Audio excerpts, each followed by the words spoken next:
হে আসসালামু আলাইকুম, welcome back to my another blog. তো কেমন আছেন? আলহামদুলিল্লাহ, আমি তো ছোট মেয়ে ভালোই আছি। তো সকাল সকাল আজকে ঘুম থেকে উঠলাম, আর আজকে বিশেষত্ব হলো গিয়ে আপনার গিয়া আজকে তো আমার অফিস ছুটি হবে। তো ছুটি হওয়ার জন্য প্রথমে ঘুম থেকে উঠে নিছি, উঠে নিয়ে দাঁত ব্রাশ করে নিছি। দাঁত ব্রাশ শেষে মূলত এখন খাবার রেডি করা লাগবে। আর এই খাবারে আজকে কি খাবো, যেহেতু অফিস ছুটি তাই রান্না বান্নার প্যারা খুবই কম। তো এদিক দিয়ে কাপড়গুলো গুছিয়ে দিচ্ছিলাম, মূলত যেগুলো আমি আজকে পরে আজকে অফিসে যাবো। তো বিশেষভাবে একটা লুক নেওয়ার জন্য আর কি এই শার্ট মার্ট সবকিছু নামাই নিয়েছি। তো এগুলো সবকিছু দেওয়ার পর কিউট একটা সানগ্লাস আর একটা চশমা নিয়েছি। তারপর এগুলো পরে একদম সবকিছু মাইরে নিচ্ছি, স্যান্টান মারলাম। দেন সবকিছু মারা শেষ হয়ে গেলে একটা প্লেটে খাবার নিয়ে নিচ্ছি। দেখতে পাচ্ছেন সিদ্ধ ডিম, একদম একদম অর্গানিক স্বাস্থ্যকর ফুড আজকের খাবারে। তো তারপর আমার ফাইনাল লুক দেখতে পাচ্ছেন কতটা সুন্দর। তো চশমাটা দিয়ে তারপর বাড়ি যাচ্ছিলাম। তো অফিসে যাওয়ার পর থেকে মূলত আজকে সবকিছু ভিডিওটা আমার বাস্তি করে দিয়েছিল, তো বাসায় যে বাস্তি থাকে। তো তারপর তো বেসিক্যালি অফিসে চলে গেছি। মূলত অফিসে যখন গেছি তারপরে মূলত দেখলাম রাস্তায় সবাই অনেক সুন্দরভাবে সাজা গুজে আইছে। দেন পর মানে সবাই একদম এমন ভাবে লুক নিছে দেখার মতো আর কি। তো পরিস্থিতি যতই সুন্দর হোক না কেন, আসলে ওইটাকে ওইভাবেই ই করতে হয় আর কি। তো তারপর অফিসে ঢুকবো এরকম আর কি। যখন অফিসে ঢুকলাম তখন দেখলাম সবাই আসলে ওরকম সুন্দরভাবে আর কি টেকনিশিয়ান ভাবে সবাই সাজিয়ে গুজে আছে। তো সব ফ্লোরও কিন্তু সুন্দরভাবে সাজছে। তো এই দিক দিয়ে দেখতে পাচ্ছেন। তো আমি কিন্তু একটু দারুণ লুক নিতে চাইছি, যেহেতু গার্মেন্টস তো আসলে ওরকম লুক নয়। তো তারপর তো মূলত আমগর অফিসেই চলে আসি। তো অফিসে আসার পর এটা হলো আমার ফ্লোর। তো ফ্লোরে প্রথমে ঢুকলাম, ঢোকার পরে এই যে সবাই আমার বলতেছিল হাই হেলো দিতেছিল। এদিক তো ক্যামেরাম্যান সব অবস্থা, এটা আমার কোয়ালিং খুব ভালো। তো এরপর আর কি মূলত আমাদের কাজ কাম শুরু হয়ে গেছে। তো বলতেছিল আজকে 5 ঘন্টা কাজ কাম করতে হবে। তো 5 ঘন্টা কাজ কাম করার ফাঁকে ফাঁকে আমি সবাইকে আসলে ওইভাবে সবার সাথে মত বিনিময় করতেছিলাম। তো এবার তো আমার কাজ করার সুযোগ সুবিধা, তো কাজ করতেছিলাম। আমি মূলত চকলেট মকলেট অনেক কিছু নিছিলাম। তো ভাবছিলাম যে সবাই একটা একটা চকলেট দেবো, কিন্তু দেওয়ার মতো সুযোগ সুবিধা পাইতেছিলাম না। মোবাইল আসলে ওইভাবে বাইর করা যায় না এরকম আর কি। তো তারপর ভাবলাম না, সবার একটা একটা চকলেট দেওয়াই দেই। তো এই কাজের ফাঁকে ফাঁকে গেছিলাম আর একটা করে চকলেট দিছিলাম। তো প্রথমে তো এরে দিলাম, তো কি খবর, তো চকলেট দিলাম। চকলেট এখন সবাইকে দেওয়ার পালা। তো এদিক দিয়ে সাগর মূলত সবাই আমার কলিং, তো সবাই অনেক ভালো বাসে, কিংবা আমিও সবাইকে ভালোবাসি। তো যার কারণে সবাইকে একটা গিফট না দিলেই নয় আর কি এরকম। তো তারপর মূলত কিছুক্ষণের মধ্যে আমাদের একটা মিটিং দেখালো। আর মিটিংটা ছিল মূলত আজকে 5 ঘন্টা কাজ করার কথা ছিল, কিন্তু আমাদের মোট কাজ করতে হবে মাত্র 2 ঘন্টা। 2 ঘন্টা প্রপারলি প্রোডাকশন দিতে পারলে আমাদের মূলত 5 ঘন্টার আগেই ছুটি দিয়ে দিবে এরকম আর কি। তো তারপর বলছিল না, লাঞ্চের পরে ছুটি হবে, তোমরা একটু আনন্দ উল্লাস করো এরকম আর কি। তো এদিক দিয়ে মিটিং করতেছিল। তো আর মিটিং শেষে মূলত অফিসে সবকিছু গুছানো হবে।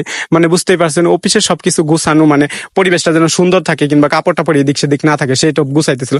সবাই যখন গুছাচ্ছিল তখন আমি গেছিলাম ছাদে যাই দিয়ে সব টিকটক আর দেন পর সব একেবারে ফেসবুক আর রিলস ছিল, এই রিলস বানাইতেছিল। তো আসলে এগুলো দেখে একটা খুব বেশি মজা লাগতেছিল। তো এই দিক দিয়ে তো সোহেল ভাই আসলো, একরামুল ভাই, আর ওই যে ফ্রেন্ড সার্কেল আসলো। তো সবার সাথে মত বিনিময় করার পর মতো এখন ছাদ থেকে নিচে কিন্তু আমাদের অনুষ্ঠান হতেছে। তো আমি এখন অনুষ্ঠানে যাবো। তো অনুষ্ঠানে ঢুকিয়ে দিয়ে এখানে সবাই জাকানাকা ডান্স করতেছে। তো জাকানাকা ডান্সের মধ্যে যে দেখতেই পাচ্ছেন। তো এবার ওরা যখন ডান্স করতেছে এখানে মূলত সবাই ঘুরে রয়ে বসে। তো সবাই বলতেছিল আপনিও ডান্স করেন। তো আমার একটা গানের ডান্সের কভার কিন্তু আছে, যেটা অলরেডি টিকটকে আমি আপলোড করছি। তো এখানে দেখতে পাচ্ছেন সবাই ডান্স করতেছে। তো এবার কিন্তু আমিও ডান্স করবো আর কি এরকম আর কি। তো সবার ডান্স দেখে আসলে আমার ডান্স করার মন চাইছিল। ওই যে ও আমার কলিং, ওরাও খুব ভালো ডান্স করতে পারে। তো এই দিক দিয়ে দেখতে পাচ্ছেন। তারপর মূলত আমার ডান্স কভার আসলো।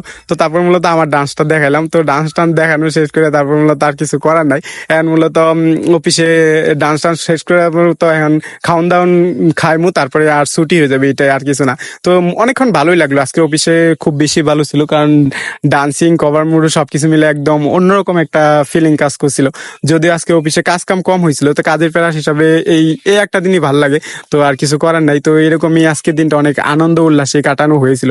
তো কেমন লাগলো আমার ভিডিওটি সেটা কিন্তু কমেন্টস মাধ্যমে জানাবেন। আর ভালো লাগলে তো অবশ্যই লাইক কমেন্ট শেয়ার করবেন। আর সবাই কিন্তু ফাল পারতেছিল, আর এই ফাল পাড়ায় কিন্তু অনেক বেশি ভালো লাগতেছিল, কারণ আমরা গার্মেন্টসে জব করি। আর গার্মেন্টসে যারা জব করি তারা কিন্তু আসলে একটু আনন্দ উল্লাসের জন্য এত কিছু করা, কারণ এরা কিন্তু প্রত্যেক দিনই প্রত্যেকটা মুহূর্তে কোনো আনন্দ উল্লাস পায় না।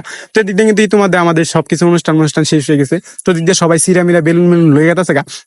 তো তারপর আমাদের খাবার দিয়ে দিল, আর এখানে ছিল বিরিয়ানি। তো আজকে ছিল এই গরু গোস্ত দিয়ে বিরিয়ানি। তো বিরিয়ানি নিয়ে তারপর মূলত বিরিয়ানি খাওয়ার পালা। তো এদিক দিয়ে সবাই বিরিয়ানি দিয়ে দিছে। মূলত আমরা বিরিয়ানি নিয়ে চলে গিয়েছিলাম এখানে ছাদের উপরে। তো ছাদের উপরে যাওয়ার কথা ছিল যে ছাদের উপরে যাই আমরা সবাই মিলে একসাথে বিরিয়ানি খাবো এরকম আর কি। যে আজকে কেউ বাসায় যাবো না, যেহেতু একটা ফ্যামিলির মতো এনজয় করা হয়েছে। তো আমরা ফ্যামিলির মতো সবাই একসাথেই থাকতেছি। তো এদিকে কিন্তু সব নিয়ে আসা হয়ে গেছে, এবার খাওয়ার পালা। তো জায়গা পাইতেছিলাম না, প্রচুর পরিমাণে রোদ ছিল। সবাই উঠটা বইয়া খারাইয়া যে যেমনি পাইছে অমনি খাইছে, কিছু করার নাই। তো এদিক দিয়ে আমার অবস্থা খারাপ ছিল, যার কারণে সবাই খাওয়া খাইটা খুব বেশি মজা ছিল। তো আছে বিরিয়ানিতে আমি পাইছি, আমি একটা গুস্তও পাইছি না। তো সবাই দিকে বুঝতেছে তুমি আমি একটা গুস্ত পাই, কিন্তু এটা খাইতে অনেক জুসি ছিল। এবার পানি নাই, অবস্থা খুবই খারাপ। তো আর কি করার, মূলত কিছু করার নাই, যেহেতু পানি নাই। রুমে যেতে ফ্লোরে চলে যেতে হইব। তো যে এটা খাইতেছে আমি কই, কি খাইতেছে রে? অন্য কিছু বিরিয়ানি না কি কয়, নাই মেয়ে কথা কইস না। কইরাম ফাজলাম বুঝলাম করতেছে, ওর তো 8-4টা খাইলো। আর কি কই মোটে ভাই, আসলে অনেক মজা ছিল আজকেরটা। তো তারপর মূলত ফ্লোরে চলে আসি, আর ফ্লোরে চলে আসে স্যালারি দিয়ে দিছে, আর স্যালারি দেওয়ার পর মূলত অফিস ছুটি হয়ে গেছে। তো এখন বাসায় চলে যাওয়ার পর, আর বাসায় চলে যেতে তো আমি একদম রওনা দিয়ে দিব অফিস, মানে বাসা দেশের বাড়ির উদ্দেশ্যে। তো গ্রামের বাড়ি কে কে যাচ্ছেন তারা কিন্তু কমেন্টস করে জানাতে পারেন।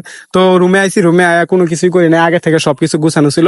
দেন পর আয়া খালি ব্যাগটা নিছে, আর ব্যাগ নিয়ে যার যে মানে আমি আর বাড়ির উদ্দেশ্যে রওনা দিয়েছি। তো সবার ঈদযাত্রা শুভ হোক, সুন্দর হোক, আমার জন্য সবাই দোয়া করবেন।